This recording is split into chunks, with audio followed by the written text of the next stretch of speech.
Hey K-loving friends, this is Nadine. Today I'm going to be talking about the spinning bike that I rented from Electric Studio, and I've rented it for 2 months, so it's second to the last day before I return it. So this was my best friend during the quarantine lockdown period for 2 months.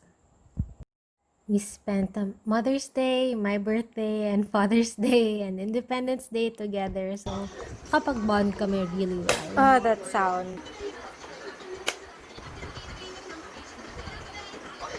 11 a.m. have it. Like a mess because I just finished one class and I'm going back to back. Usually that's my routine. I try to make the most out of the classes that they offer. One of the most common mistakes or accidents that I usually make, so I'll show you also here. So this is like, you have to do kasi certain exercises like crunch. So it's hard to show you now because I'm holding the phone. But basically, if we crunch and it gets too close, minsan tumatama yung chin ko dito.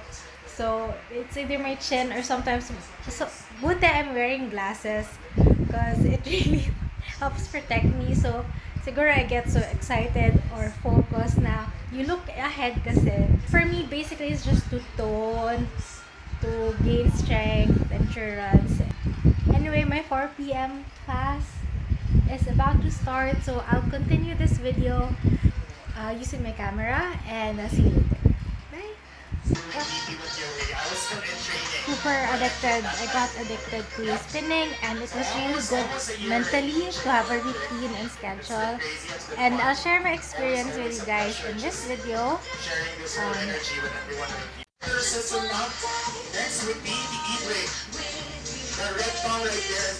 And I'm just continuing the video that I already started for the spinning video kasi the file got corrupted, so I have to redo it. Anyway, today I will be talking about my experience with spinning at home and compare it with spinning at studios. So I just had to say goodbye to my best friend and companion for 2 months during this quarantine lockdown period, which was my spinning bike. And I won't do a physical body transformation of my before and after spinning because I honestly didn't think about that. I didn't take photos of before and after. But I think more so it helped me mentally, like to have a routine, to have a schedule to look forward to every day. I rented one from Electric Studio kasi during that time, it was the cheapest. So it was around April that spinning studios started offering rentals of their bikes that came with classes and the weights and the clip-on shoes. So when the lockdown started, gyms, spinning studios, yoga studios were also closed for safety precautions. And I remember 2 days before the lockdown, I was in Makati and I tried the Ride Revolution for the first time, not knowing it was my last studio class for spinning. So, yeah, if you follow me on Instagram, I actually did a post dedicated to spinning, and during that time I was mostly going to Paragon through ClassPass, and fortunately I had a great first impression. My instructor was Lucia. After she told me, don't be shy or don't be insecure, intimidated if you're with other people because they won't be looking at you, they'll be looking at themselves in the mirror. And she's right. And for someone who has a personality like me na medyo shy, na medyo conscious, I didn't think I would enjoy spinning. Like, dati iniisip ko when I saw the concept of spinning, I didn't know what it was. I just thought cycling, parang stationary bike. Like, why would I pay to ride a bike with other people in a group? Parang ganun lang. I didn't know it was a full body workout. But you don't only sit on the saddle and bike like like what you would do with a stationary bike. But you would get up, most of the time you're up and doing certain moves that really help your whole body workout for your core. There's also a dedicated time for your arms kasi they have weights provided. So I didn't know that it was that experience and that I would get addicted to it. For the studios, I visited in person in Paragon, I also tried Electric Studio in Alabang, Molito, and one time sa Ride Revolution. But when they started renting out bikes, I was comparing prices and also the location nearest to me. Because during ECQ, diba, kahit borders between cities were strict in crossing over or transporting goods. So I chose Electric Studio because they were the nearest to me, and at that time they were also cheaper, or the cheapest. I thought I would only rent for 1 month, but then it got to me and 2 months, so I rented it for another month. And what I liked about Electric Studios on-bike classes is that they had a lot per day, like 4 to 5 per day. Pero right now, as of July, they increased it. So I think there was a higher demand. Yeah, I think it really helped me and it was fun. So there are days that I turn on my camera, there are days that I don't turn on my webcam on the laptop. And even during the days that I turn off my camera, the instructors will call out your names, and specifically for me, minsan ang timely nung pagtawag sa akin, like, there's this period na it feels heavy, the heavy rotation for the knob, and like you feel like you're climbing up a hill or Mount Everest, and they will call you out like, Nadine, keep your head up, feel every pedal stroke. Stay steady. Stay in control. Electric, you're so many things that we can't control right now. But right here, right now, you're in charge. I've got you, mga ganyan. So it's really encouraging. And it makes you feel like you're all in one team. You're all in it together. You don't get left out even if you don't have your camera on. So I really like that. Even if the instructors are doing it from their own homes, the energy is the same, and I really like that. There's a part, parang second to the last sprint, they always have this a song that, parang freestyle, you ride on your own, and they give you words of encouragement.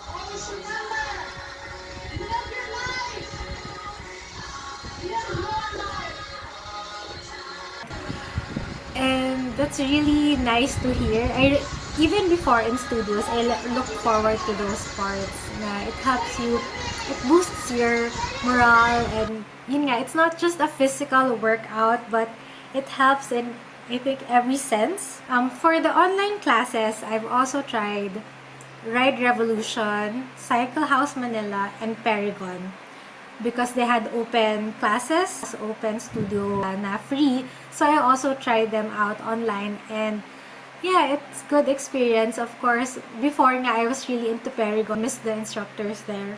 I also filmed some clips of my usual mistakes or accidents, and that happened also in studio and my home classes. The most common mistakes or accidents that I get is I hit this part and here, the knob. So sometimes, like, when I'm spinning, my knee, I like that. It gets too close. Kaya, I'll post a photo na lagi ako nagkakapasa dito. Ayan. Meanwhile, one of my favorite parts is when we stretch. So we pull this out, and this feeling of just stretching, and also the pitch and stretch of putting it here, and really, sorry, my legs are like big, but yeah. So for me, sulit talaga yung pag-rent ko ng bike, and I really made the most out of it by attending minimum 2 to 4 classes a day. There were, I think, 3 times na I attempted 5 classes for one day just to make the most out of it. And for me, it was like an investment. It was my birthday gift to myself. For Electric Studio, of course, since it was online and live, there were days na they had technical glitches. Like naglalag yung internet, or the mic, the sound would go on and off, a little bit choppy, but regardless, the instructors continued to push. You couldn't see it on their faces na they were frustrated or not. Parang the energy, was still the same. And so as a rider, as a client, as a paying customer, I wasn't bothered at all. I wasn't, ay, ano ba yan, ganyan. But it was good because for the live classes, they get to call you out and you have a group picture, class picture in the end. And I realized nga during this quarantine period, yung mga selfies ko was mainly for those class pictures at the end. You're sweaty and you're like, sometimes because of the arm burning workouts, ay, talagang nagtatremble yung hands ko afterward. I really enjoyed every minute. The endorphins were saying hello to me by the end of each class. And yeah, there were also times na nag-feeling instructor ako with my K-pop playlists, especially if there were new K-pop songs released, like 17's Left on Your Right, My, Blackpink, Twice, so Zico.